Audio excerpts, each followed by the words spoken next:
Hola, ¿qué tal? Buenos días, bienvenidos a nuestro segundo día de Highlights en Infectología Pediátrica. Soy la doctora Jocelyn Carmona y seré la coordinadora y moderadora en este módulo de parasitología. Vamos a dar inicio con nuestra primer charla. Es un gusto presentarles a la doctora Andrea Vargas García. Ella nos hablará acerca de infecciones por protozoos. La doctora Andrea es egresada de medicina de la Universidad Michoacana de San Nicolás de Hidalgo. Realizó sus estudios de pediatría en el Hospital del Niño Morelense y la subespecialidad en infectología pediátrica en el Instituto Nacional de Pediatría. Actualmente es adscrita del servicio de urgencias y jefa del programa de optimización de uso de antimicrobianos del Hospital Pediátrico de Tacubaya en la Ciudad de México. En caso de que lleguen a tener alguna duda o alguna pregunta, les agradecemos que la escriban en los comentarios y al final del módulo haremos un pequeño espacio para responder a estas preguntas. Muchas gracias por estar con nosotros y adelante, doctora Andrea. Hola, buenos días a todos. Muchas gracias por la presentación. Es para mí un gusto iniciar el día de hoy los highlights en infectología y pues como ya comentaron voy a iniciar el módulo de parasitología con infecciones por protozoos. Em, Les voy a hablar dentro de la agenda sobre generalidades. Aquí también voy a hablar sobre las etapas biológicas de estos parásitos, algunas formas en las que las podemos clasificar, cuáles son los principales factores de riesgo para presentar infecciones graves. Y les voy a hablar principalmente de Giardia, de Entameba y de Cryptosporidium, porque en otras charlas van a hablar sobre malaria, sobre Leishmaniasis.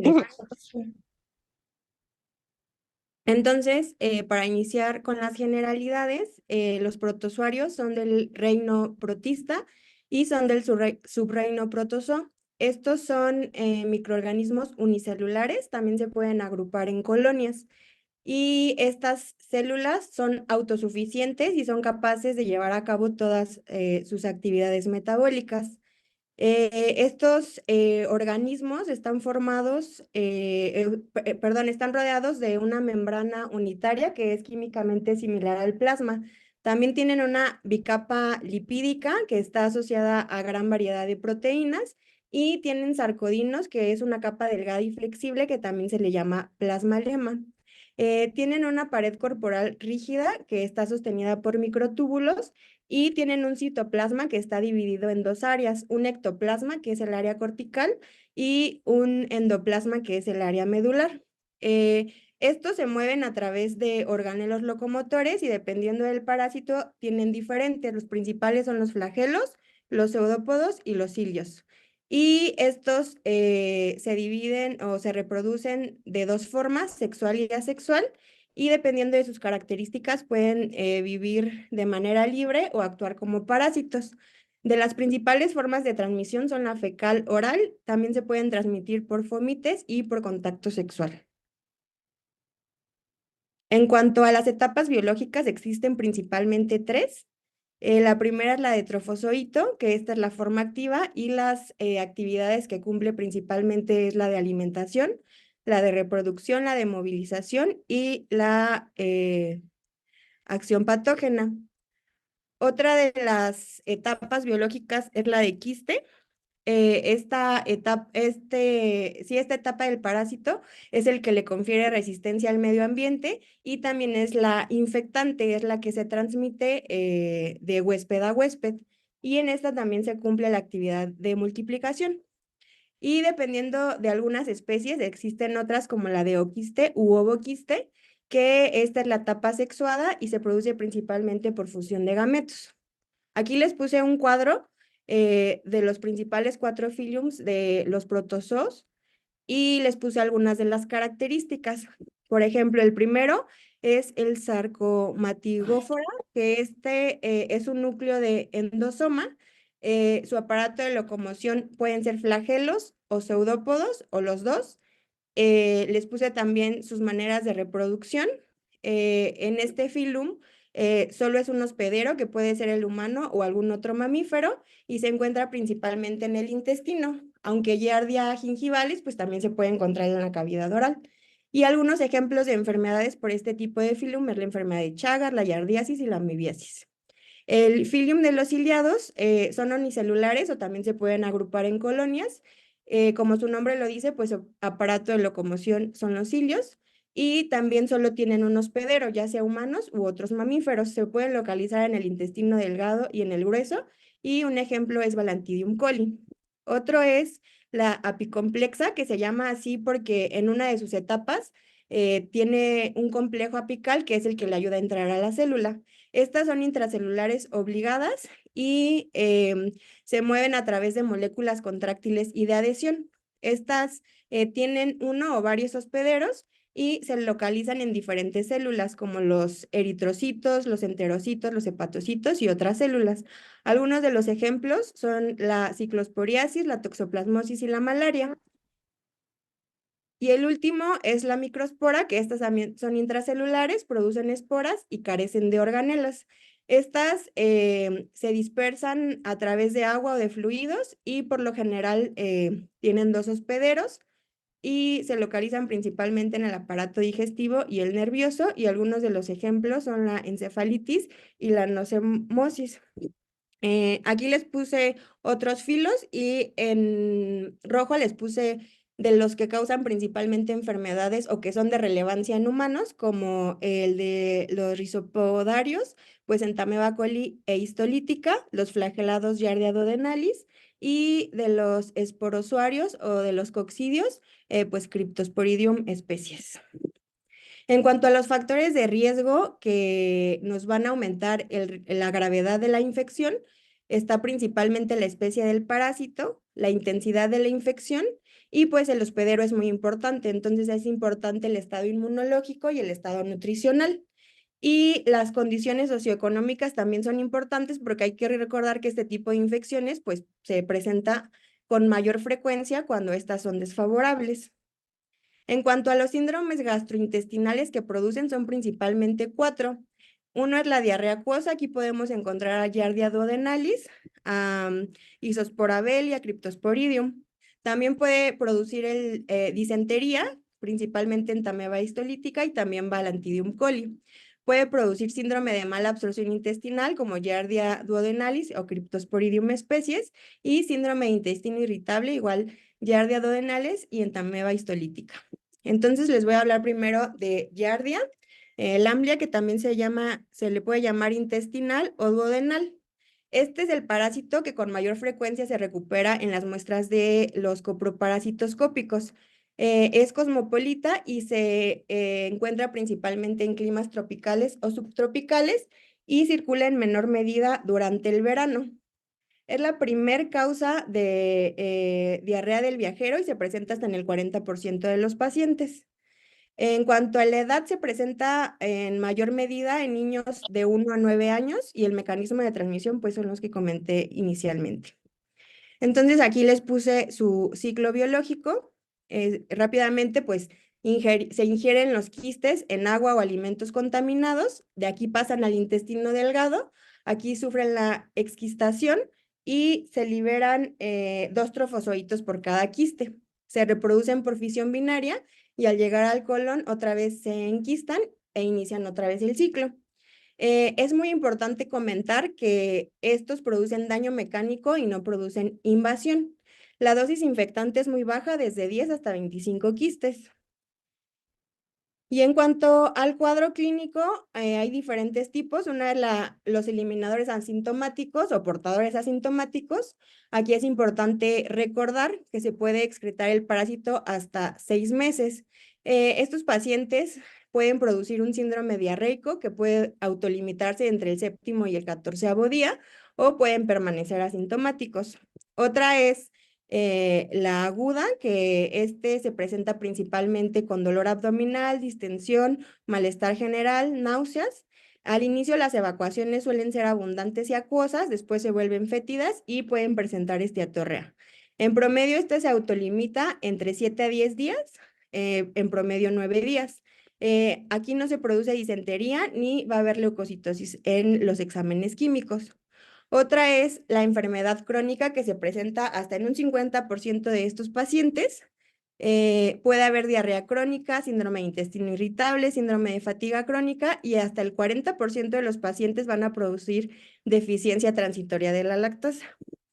Y en cuanto a las formas extraintestinales, estas se presentan aproximadamente en el 30% de los pacientes. Puede haber oculares como la retinitis, puede haber articulares como la artritis reactiva, intestinales y cutáneas que se presentan principalmente en forma de alergias mediadas por IgE.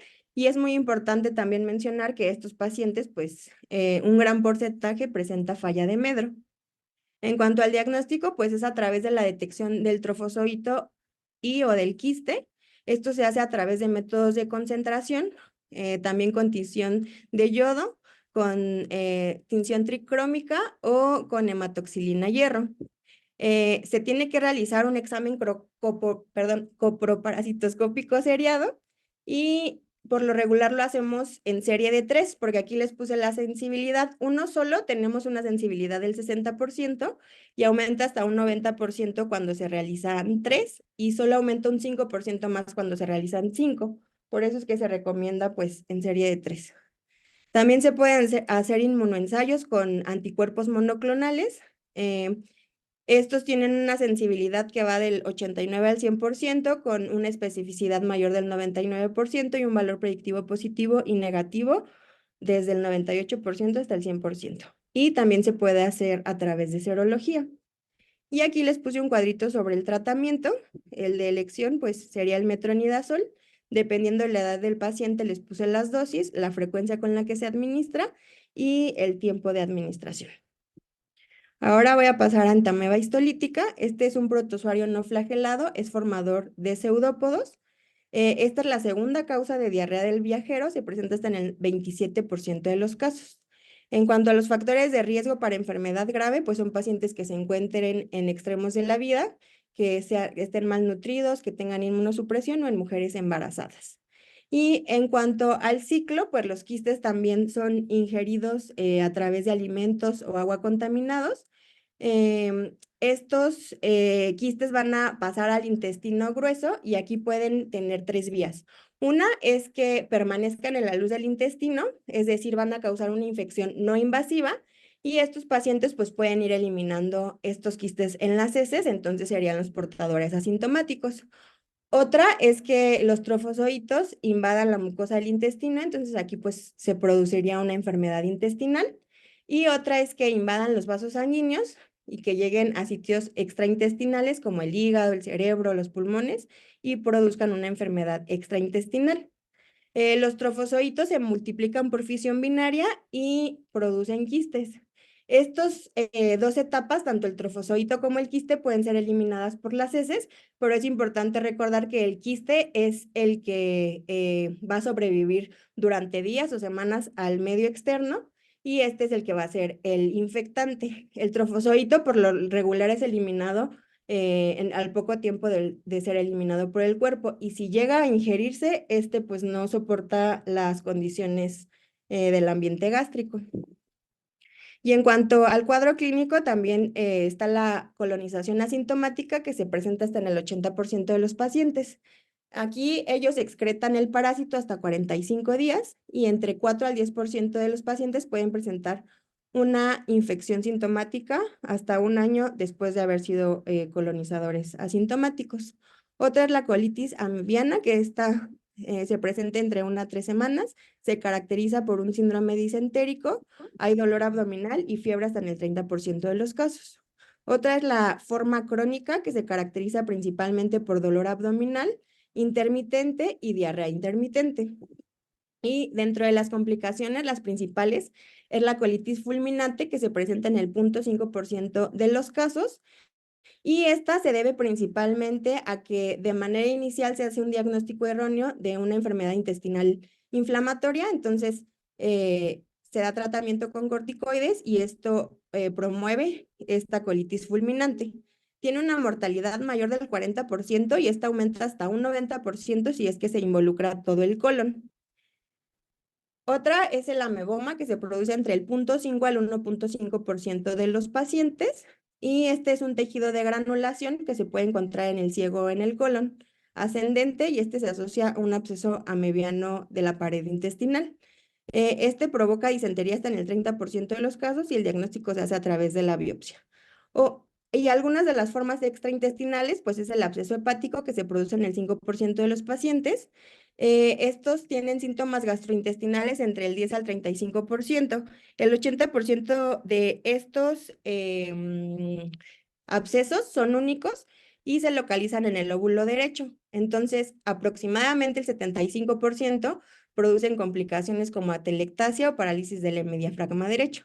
Aquí también les puse un cuadro de el principal cuadro clínico de los abscesos amebianos, y de las complicaciones, pues es la amebiasis pleuropulmonar hasta en el 35%, empiema y derrame pericárdico. Aquí también les puse un cuadro sobre el diagnóstico. Se puede hacer a través de la microscopía, ya sea en heces, o si es un absceso hepático, pues del líquido del absceso. Se puede hacer a través de detección de antígeno en heces y de antígenos séricos y de pruebas moleculares como la PCR en tiempo real. Y el tratamiento, si son portadores asintomáticos, solo se recomienda un agente intraluminal. En cambio, si ya tenemos una colitis o un absceso, se recomienda el agente intraluminal y un nitroimidazol, pues aquí principalmente el metronidazol. La dosis va de 35 a 50 miligramos por kilo, se administra 3 veces al día y el tiempo es de 10 días.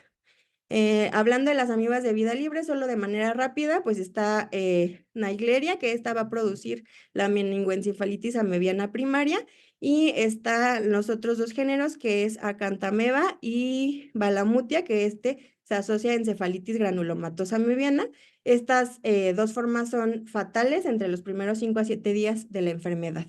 Y finalmente, hablando de criptosporidiosis, este es un coccidio, es intracelular obligado, y en Estados Unidos entre el 2009 y el 2010 se reportaron entre 7,000 y 9,000 casos. También predominan niños entre 1 a 9 años.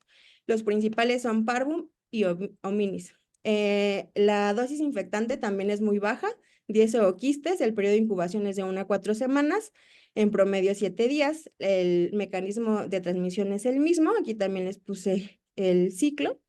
Y es muy importante mencionar que Cryptosporidium produce brotes en guarderías entre un 30 a 60% de los casos. También es importante que sepan que estos zooquistes son resistentes al cloro y a los filtros. Entonces, esto se ha asociado a brotes gastrointestinales en personas que tienen actividades acuáticas recreativas.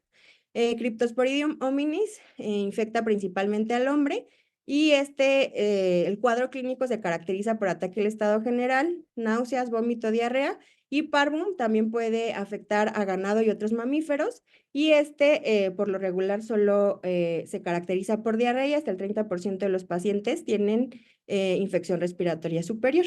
Y un grupo muy importante son los pacientes desnutridos o los pacientes con inmunodeficiencia de células T.